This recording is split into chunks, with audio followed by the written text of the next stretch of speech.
Welcome back to 535. We're here with Matt Haller, President and CEO of the International Franchise Association. Know each other forever. Thanks for joining us. Absolutely, great to be here, Brody. So let's start in the beginning. Tell us who your members are, what the International Franchise Association does, and what you're trying to promote right now. Yeah, so the IFA has been around since 1960, and we were founded as an organization really to represent an emerging way of doing business, the franchise business model.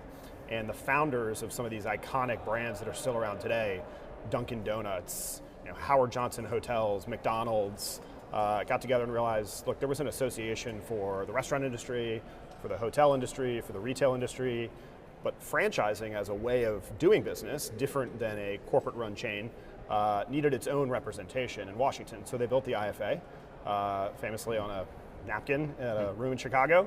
And over 60 years later, we're here today. We're a great growing industry. Basically, franchising helps put people into business, we like to say, for yourself, but not by yourself. You can own a Dunkin' Donuts, you can't own a Starbucks. And it's two different ways of doing business. Let's talk about that. Yeah. The key issue is the franchise model. Yeah. Tell us how the franchise model works and what regulatory issues that thing creates. Yeah, so the franchise model works by, you have a brand and you have local ownership, and it's two independent entities. So the brand's job is to grow that brand, but they do that by licensing over a period of 10 years to individuals who become franchisees, and they know their local communities, they hire the workers in those communities, they're small businesses themselves. So Dunkin' Donuts versus Starbucks example, Dunkin' has 10,000 locations across the United States and around the world. Each one of those are owned by a small business person in that community. And so that creates a different type of business model structure than a chain restaurant that is all owned by one corporation, maybe publicly traded, and owned by shareholders. From a regulatory and policy perspective, the biggest issue impacting franchising has been in the labor space, and attempts to essentially collapse the relationship between brands and franchisees to become one entity. And some labor unions have pushed an expansion of what's called the joint employer rule onto our business model that essentially destroys our business model. And we've been fighting back against that over the last decade. And the idea would be to make it easier for unions to form labor unions at local franchisees. Yeah, I mean, some labor unions have gotten lazy, and they would much rather change the rules through their friends in previous administrations. And essentially, our members have been the victims of that change. Fortunately, on the Hill, there's a lot of bipartisan support for franchising in this administration. The Trump administration has been very pro-franchising because franchising helps do two things. One, it decentralizes corporate power. There's a lot of distrust of big corporations right now in America and in this administration and amongst bipartisan members of Congress. Two, it's all about promoting local control and local ownership. And the outcomes ultimately for workers in the franchise model are actually far better than non-franchise businesses. So we've done some research that shows that wages and benefits and upward mobility are actually far outpacing non-franchise businesses in our sector. And as the Republican Party has become more populist, I think there's a certain appeal for what the franchise model uniquely does from a free market perspective, but also from an employee and upward mobility perspective. So let's get into that topic. Yeah. I definitely want to talk about the American Franchise Act, but let's go backwards. Tell us about the bill that you had before the American Franchise Act and how do you transition to the bill now? Yeah, so for a decade, the IFA and the broader business community have been fighting, this expansion of the joint employer issue, which impacts any business-to-business relationship and creates, more complexity than we'd like. So a bill called the Save Local Business Act is something that the IFA, has supported for a long time. It would essentially codify a direct control joint employer standard for any business-to-business relationship. We still support that rule, that bill. If that bill could become law, we would love to see that bill become law. And you're making progress toward that bill, and then what happened? We have been making progress. Several Congresses, in the House at least, that bill has passed with bipartisan support. And we were excited to see that bill put forward earlier this year. Unfortunately, it was pulled back at the last minute during a vote series in January. And we've been continuing to build support for what we believe is a more narrowly tailored, more bipartisan solution that we think actually can become law. So we want to make sure that we have an outcome and not just send a message. And that's what the American Franchise Act is all about. It's a bill that's made for this political moment because we have a 3-vote majority for Republicans here in the House, a 3-vote majority for Republicans in the Senate. It's very unlikely that that other piece of legislation was going to receive 60 votes in the Senate, and I think as we've seen, it was very unlikely that bill was even going to pass the House with some of these more emboldened populist Republicans. So, speaking of the populist Republicans, what we've also seen is an increasing support among Republicans for labor unions on some issues that didn't affect you. The Faster Labor Contracts Act. There was a vote 2 weeks ago, I think, in the House. 20 House Republicans switched sides, voted for this discharge petition on the Faster Labor Contracts Act. Yeah. Was that a sign to you that you needed to shift positions, or had you already seen We had right shifted along? positions Okay. on the joint employer issue, as recently as the election, right? And even before that, you sort of read the room and you see Sean O'Brien, famously was at the Republican National Committee convention in Milwaukee, not endorsing Donald Trump, but clearly, sending a signal that this is a new era for at least the Teamsters, and I think representing his members. And to his credit, like, you have to represent who you stand for, whether you're a trade association or a labor union. I think a lot of labor unions have become very out of touch with their constituencies, their members, on both fiscal and on other like social issues. And so I think O'Brien read the room. And I think looking at the makeup of Congress after the election, we recognize, look, it was going to be a very high cliff for the Save Local Business Act to become law, right? And so we started challenging ourselves, what could a more narrowly tailored franchise-only solution to this joint employer issue look like? And that led us to the introduction of the American Franchise Act. Worked closely with Representative Kevin Hern, who was a former franchisee himself. He ran McDonald's in Oklahoma, now likely going to be the next U.S. Senator from Oklahoma. And we have a bipartisan bill in the House with 17 Democrats. I think this bill uniquely unites Republicans on a really important policy and divides Democrats. And I think we see a pathway in the Senate for this bill to move in the fall. And that seems to be a switch from the prior bill. The prior bill was sort of splitting Democrats and uniting splitting Republicans and uniting Correct. unions, and this one is sort of reversed. Exactly. Now you've got, you said 17 House... 17 House Democrats. House Democrats. It's a bipartisan bill also in the Senate. And more than 100 co-sponsors. Senator Angus King and Roger Marshall are the bipartisan co-sponsors in the Senate. And I think we feel bullish about this bill moving in the fall and deliver a win, at a time where Republicans, just yesterday had a big win on a housing bill. The president's coming up here for a signing ceremony today. I mean, momentum Newsflash, things have changed. Have you heard that? Momentum is real, right? And you want to continue to stack wins, particularly, it's no secret, right? Republicans are in, a tough political spot right now with the war, and other issues. But I think continue to stack wins, deliver, results to voters and things that their members can go home and talk about. While at the same time, a lot of these moderate Democrats are looking for things, that are not, the crazy things on the far left. And, franchising is uniquely bipartisan, uniquely supported. Every member of Congress knows their local franchisees in their community, their backbones of the economy.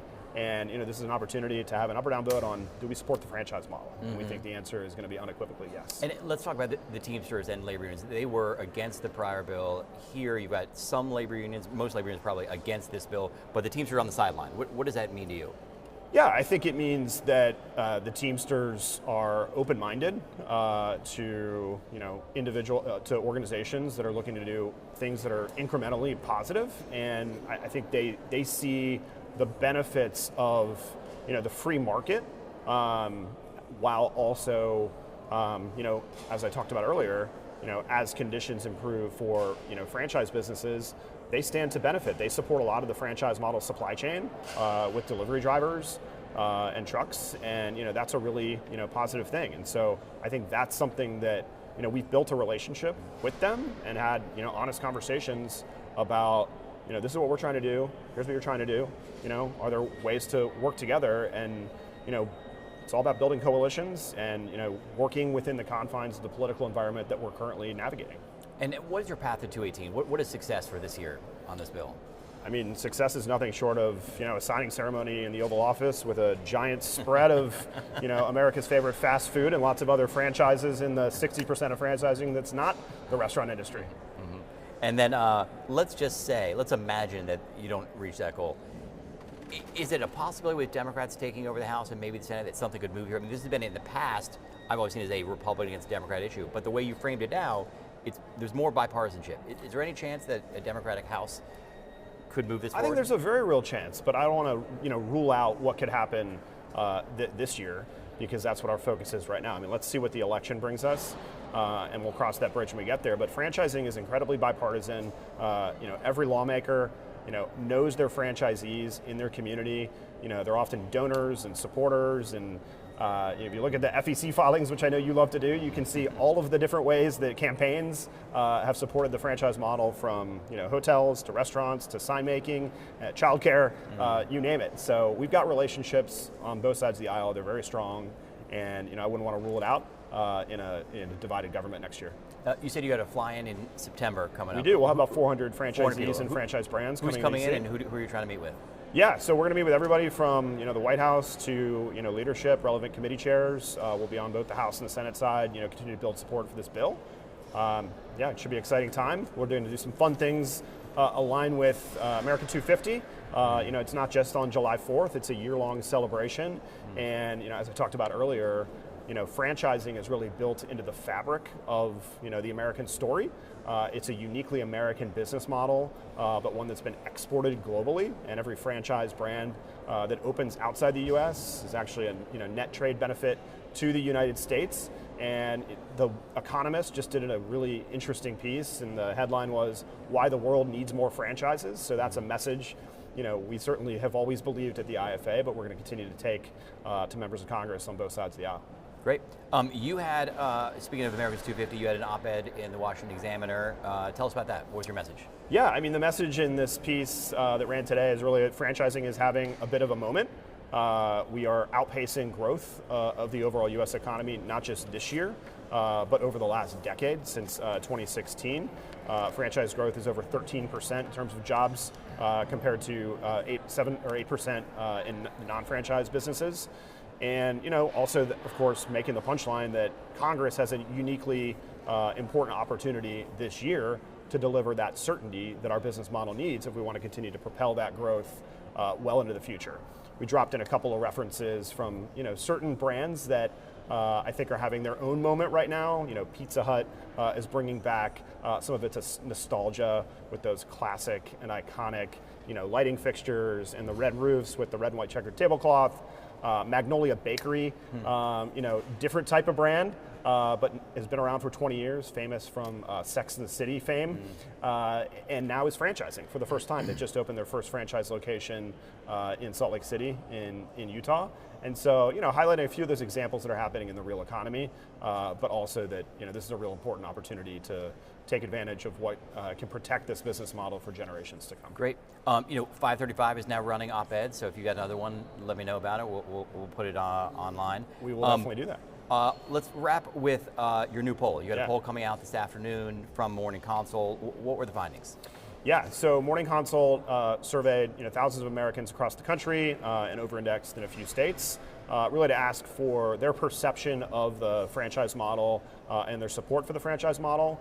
75% of Americans support franchising, and more than 6 in 10 Americans want to see the American Franchise Act become law. I think, interestingly, more than 7 in 10 Americans also believe that growth through the franchise model is better than growth through corporate chain growth that's non-franchised, and I think that speaks to the support of small business in the country. Small business and local businesses are the most trusted institutions in America, according to Gallup and Pew and any other statistic. And we've intentionally leaned into that message and wanted to do this poll to really prove and obviously carry that message to lawmakers as well, that this is something your constituents support and you should get behind.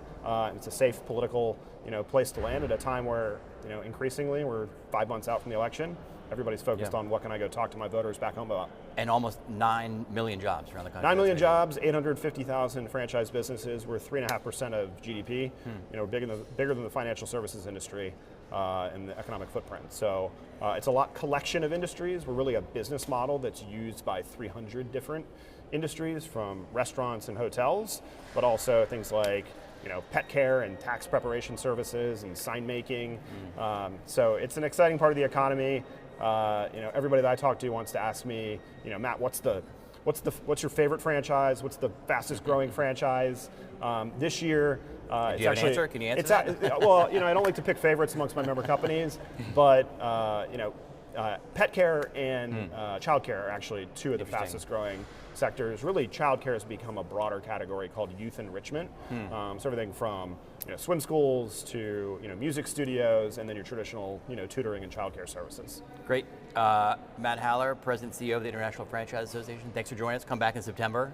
We'll have you on.